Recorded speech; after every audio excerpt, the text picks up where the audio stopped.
Cette raideur va leur valoir la corde.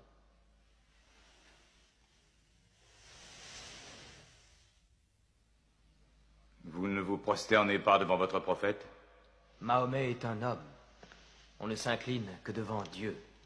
Où sont les miracles de Mahomet, Jafar? Si c'est bien un prophète, il doit pouvoir embraser le ciel de toutes sortes de miracles. C'est juste en vérité. Dieu a donné à ses prophètes le signe des miracles pour que nous les reconnaissions. Le miracle de Mahomet, c'est le Coran sacré. Un livre, un simple livre écrit par un illettré et attribué à Dieu. Je crois que l'empereur en a assez entendu. Je songeais à la Pentecôte, quand Dieu a envoyé des langues de feu flamboyer au-dessus des apôtres, afin qu'ils puissent parler toutes les langues du monde qu'ils ignoraient auparavant. Mais ce genre de miracle ne se produit plus à notre époque. Merci, c'est suffisant. Vous avez été pitoyable.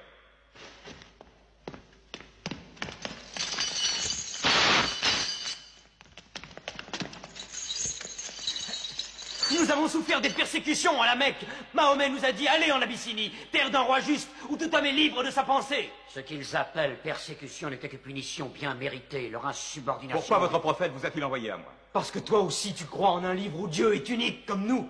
Il nous a envoyés parce qu'au fond de ton cœur, ton Dieu nous protégera tous. Parler avec ces hommes, c'est puiser l'eau d'un mirage. Mais maintenant, leurs paroles me créent un devoir de les écouter, mon ami.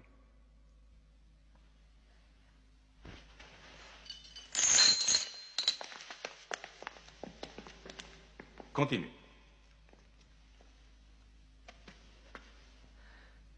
Pendant des années, nous nous sommes prosternés devant du bois et de la terre, des images nées de notre propre fabrication. Nous avons vécu dans l'ignorance de Dieu. Nous obéissions à des lois terrestres et non à des lois divines. Le riche ignore le pauvre.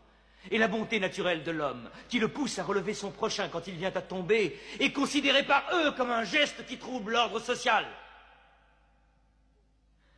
À cause de cette inhumanité est apparu un homme que Dieu a choisi. Et en cela, nous croyons de toutes nos forces.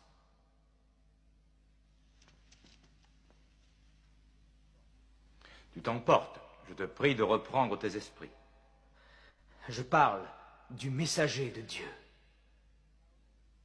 Mahomet nous enseigne d'adorer un Dieu unique, d'exprimer la vérité, d'aimer son prochain comme soi-même, de faire la charité. Un simple sourire est peut-être déjà un geste de charité.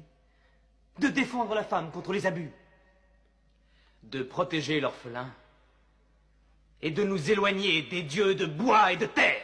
Je refuse de supporter plus longtemps de tels blasphèmes. Nous sommes une civilisation très ancienne. Dire que nos dieux ne sont que du bois et de la terre, c'est en parler en complète ignorance. L'idole, la forme, nous ne la vénérons pas. Nous vénérons l'esprit qui est évoqué par leur forme. Je te concède que l'idolâtrie a souvent été mal interprétée au cours des âges. Merci. Et maintenant, revenons-en à ce qu'il dit des femmes. Dieu a bien créé la femme pour devenir la compagne de l'homme. Elle est différente, mais notre égale. Notre égale? Nous nous payons des femmes. Nous les nourrissons, nous les habillons, nous les utilisons, nous les congédions. Les femmes, nos égales?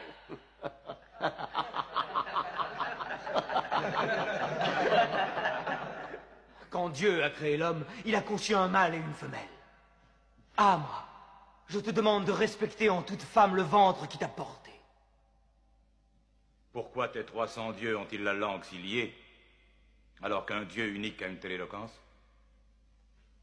Dieu nous a déjà parlé par le passé, en s'adressant à Abraham, à Noé, à Moïse et à Jésus-Christ.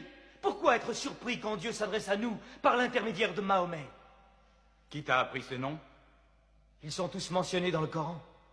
J'ai connu Mahomet à l'époque où il gardait ses moutons. Et nous savons que le Christ était charpentier. Les paroles du Christ et les paroles de Mahomet sont semblables aux deux rayons d'une même lampe. Il te mente. Il renie le Christ. Toi-même, tu adores 3 dieux, dit-on. Le Père, le Fils et le Saint-Esprit. Qu'as-tu à dire du Christ? Ils disent que Dieu ne peut avoir de fils. Le Christ n'est pas le Fils de Dieu. Parle-moi du Christ. Eh bien, nous disons du Christ ce que le prophète nous a enseigné. Dieu a insufflé le Saint-Esprit dans le ventre d'une vierge appelée Marie qui a conçu le Christ, l'apôtre de Dieu. L'apôtre, tu as entendu, et pas le Fils. Et ton miracle, ton Coran, qu'est-ce qu'il dit de la naissance de notre Seigneur Jésus-Christ? Je peux citer les paroles? Approche-toi.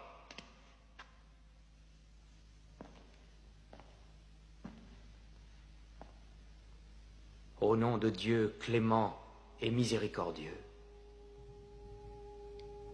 Raconte dans le livre l'histoire de Marie, quand elle s'est isolée de sa famille en un lieu situé à l'Orient, comme nous lui envoyons notre ange Gabriel qui lui dit « Je suis le messager de ton Seigneur. Je suis venu t'annoncer la naissance d'un fils saint. » Elle lui demanda « Comment pourrais-je avoir un garçon alors qu'aucun homme ne m'a touché ?» Et Gabriel lui répondit « Car ton Seigneur a dit, il en sera ainsi. Nous ferons de ce garçon un signe pour les hommes et une grâce émanant de nous. » L'affaire est décidée.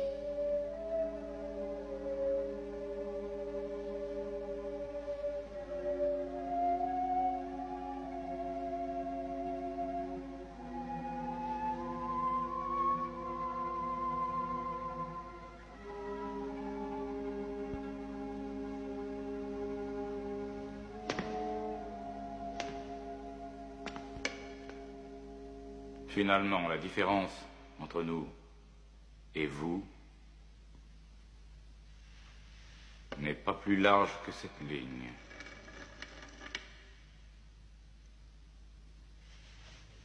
Contre une montagne d'or, je ne te les livrerai pas. Vous pouvez vivre en Abyssinie en paix, aussi longtemps que vous le souhaiterez. Et puisse Dieu vous bénir tous pendant votre retour.